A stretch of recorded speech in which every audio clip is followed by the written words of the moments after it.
और इस कविता में फूल की भी इच्छा व्यक्त की गई है। इस कविता में इस पंक्ति में कहा गया है, चाह नहीं मैं सुरबाला के गहनों में गूथा जाऊं, चाह नहीं प्रेमी माला के बिंद प्यारी को ललचाऊं, बिंद प्यारी को ललचाऊं, चाह नहीं सम्राटों के शव पर हे हरि मैं डाला जाऊं, चाह नहीं देवों के सिर पर चढ़ूं, भाग्य पर पिठलाऊं, मुझे तोड़ लेना बनमाली, मुझे तोड़ लेना बनमाली, उस पथ में देना तुम फेंक,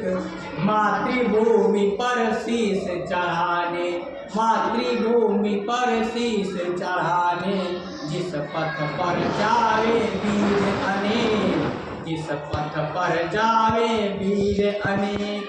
प्रस्तुत कविता में कवि ने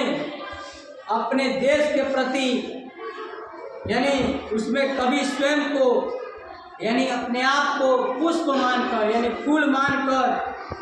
अपनी अभिलाषा को क्या अपनी इच्छा को क्या कर रहा है, प्रकट कर रहा है, व्यक्त कर रहा है और कह रहा है, हे ईश्वर, मेरी यह अभिलाषा नहीं है कि मैं देव कन्या के आभूषणों में जड़कर यानी जिसकी शादी होने वाली देव कन्या उसको बोला जाता है, यानी देव कन्या के आभूषणों में जड़कर उसके श्रृंगार की वस्तु बनूं, और न ही मेरी इच्छा है कि सुंदर माला में घुसकर प्रेमिका के रिझाने की है। मेरी यह भी अभिलाषा नहीं है कि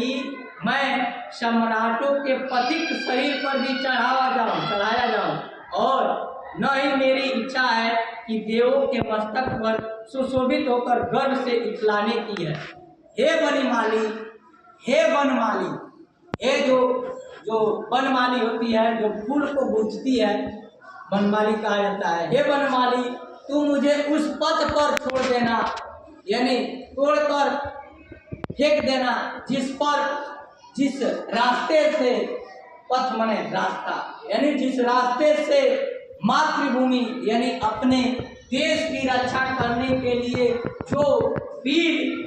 अपने प्राणों की आहुति दे रहे हो यानी अपने प्राणों की न्यौछावर कर रहे हो, उनके शवों पर मुझे क्या कर देना,